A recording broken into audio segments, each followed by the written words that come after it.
আউযুবিল্লাহি মিনাশ শাইতানির রাজিম। বিসমিল্লাহির রহমানির রহিম।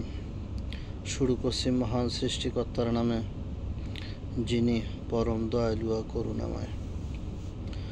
সম্মানিত ভিউয়ার্সগণ, আসসালামু আলাইকুম ওয়া রাহমাতুল্লাহ। আমি মোহাম্মদ দেলোয়ার হোসেন। আমার ইউটিউব চ্যানেলের নাম কোরআন ও মুক্তি। সম্মানিত ভিউয়ার্সগণ, আজ একটা ভিন্ন বিষয় নিয়ে আলোচনা করব। আজ যেটা আলোচনা করব, কোনো ব্যক্তি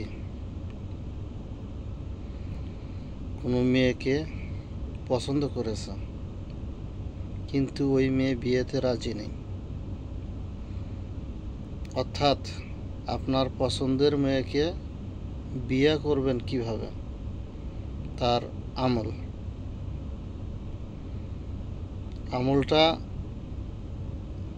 অবশ্যই জায়েজ পন্থায় হইতে হবে।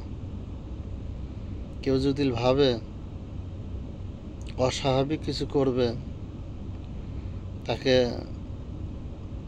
অবৈধ সম্পর্ক গড়ে তুলবে, তাহলে এই আমলে কোনো কাজ হবে না, আর সেই ব্যক্তি গুনাহগার হবে। কাজ হবে না এটা কথা না, কাজ হবে, কিন্তু ওই ব্যক্তি গুনাহগার হবে। অবশ্যই সে এর জন্য আল্লাহর দরবারে হিসাব দিতে হবে। এটা আপনাকে খেয়াল করতে হবে। আর বিবাহ করতে গেলে যেটা নিয়ম অনুযায়ী বিয়ে করার দরকার, মেয়ের ফ্যামিলি ছেলের ফ্যামিলি সমঝোতা। কেউ কোটি টাকার মালিক, কেউ আবার ভিক্ষা করে, দিন আনে দিন খায়, তাকে আপনি বিয়ে করবেন, এটা অস্বাভাবিক। অতএব কাঁধে কাঁধ মিলিয়ে বিয়ে করতে হয়, 19-20 রেখে। ভাববেন যে সুন্দর একটা আমল পাইছি, আমলটা করলাম আর আমি বিয়ে করে নিলাম, এই বিয়ে আপনার বেশি দিন টিকবে না। কারণ অভাব যখন ঘরে আসে, ভালোবাসা নাকি জানালা দিয়ে পালিয়ে যায়। যাক, আজকে আর আলোচনা বেশি লম্বা করব না।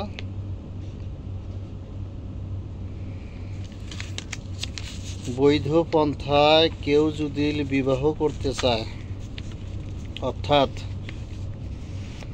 আপনি যাকে বিয়ে করতে চাইতেছেন, সেটা ছেলে হোক বা মেয়ে হোক,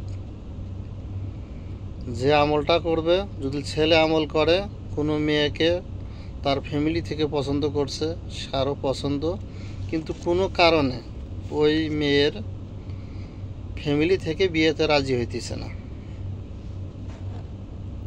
বা মেয়ে ফ্যামিলি সবাই রাজি আছে, মেয়ে রাজি নেই, কিন্তু এখানে দুই ছেলের পক্ষ মেয়ের পক্ষ এরা মোটামুটিভাবে সবাই রাজি আছে, তাহলে আপনি ওই মেয়েকে কিভাবে রাজি করাবেন, এটি হলো প্রধান কথা। আর এটা অবশ্যই শুধু যে হালাল পথে বিবাহ করবে তারই জন্য আমলটা। আপনি ভাববেন না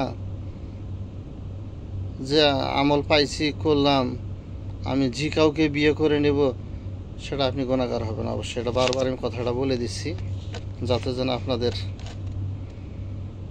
স্মরণ থাকে।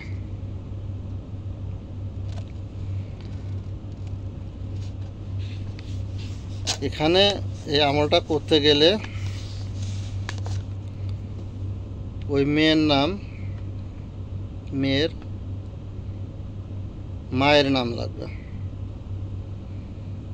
আর যে কোনো আমলের পূর্বে একবার ইস্তেগফার, একবার দুরূদ শরীফ অবশ্যই আপনার পড়ে নিতে হবে। প্রথমে একবার দুরূদ শরীফ পড়ে নিলেন, একবার ইস্তেগফার পড়ে নিলেন, এরপর ইসমে আজম পাঠ করলেন আপনি, না হলে একবার ইসমে আজম পাঠ করবেন। পাঠ করে আল্লাহর কাছে দোয়া করে নিয়ত করবেন, হে আল্লাহ, অমুকের কন্যা অমুককে আমি বৈধ পথে তাকে আমি বিবাহ করতে চাই।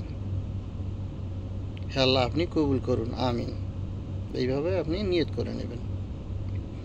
এরপর সাদা গোলমরিচ, গোলমরিচ সাদাটা, গোলমরিচ কিন্তু একটা কালো একটা সাদা, আপনি সাদা গোলমরিচ নেবেন 1 পিস। এরপর সূরা ইয়াসিন বিসমিল্লাহ সহ সম্পূর্ণ সূরাটা আপনি পাঠ করবেন। পাঠ করে ওই যে 1 পিস গোলমরিচ আপনি হাতে নিছেন, ওই গোলমরিচটা 3টা ফুল লাগাই দেবেন। গোলমরিচটা পরা হয়ে গেল। এখন ওই গোলমরিচটা জ্বলন্ত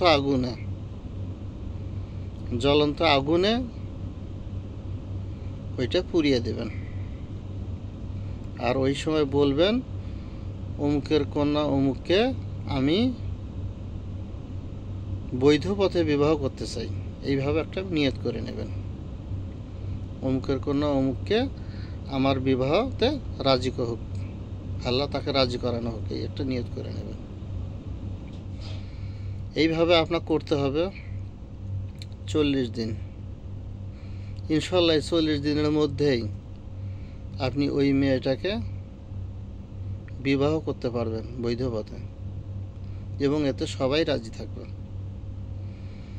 ওই গ্রুপ, ছেলে গ্রুপ মেয়ে গ্রুপ উভয় আছে।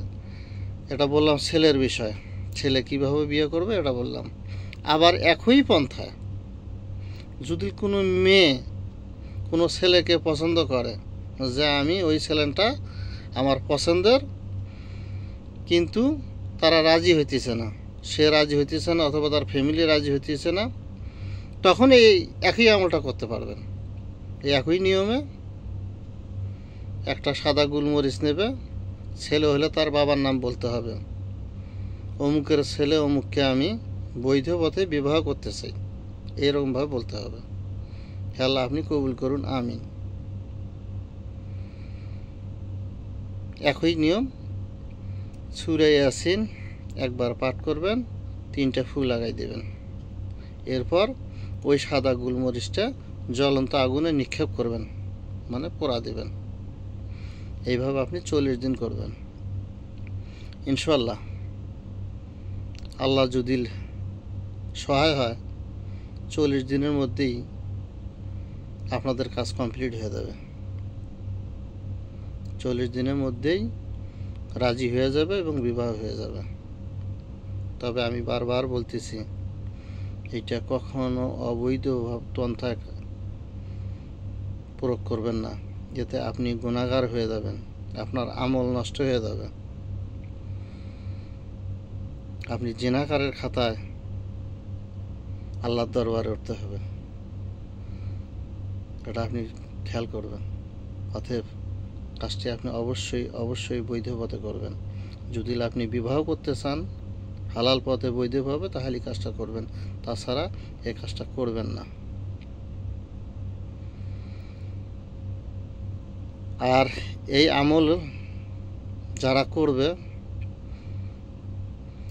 ওই ব্যক্তি অবশ্যই পাক পবিত্র হইতে হবে, কারণ বেনামাজির দোয়া আল্লাহ কবুল করে না, হারাম ভক্ষণকারীর দোয়া আল্লাহ কবুল করে না। একটা আপনাকে মাথায় রাখতে হবে।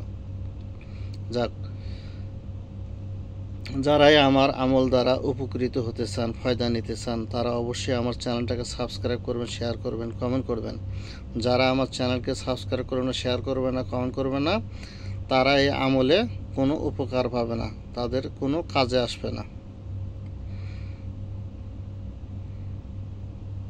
এখানেই শেষ করলাম। ভালো থাকেন, সুস্থ থাকেন। হ্যাঁ, শেষ আর একটা কথা বলছি, আমি জিনে আক্রান্ত, জাদু আক্রান্ত রোগীদের চিকিৎসা করে থাকি।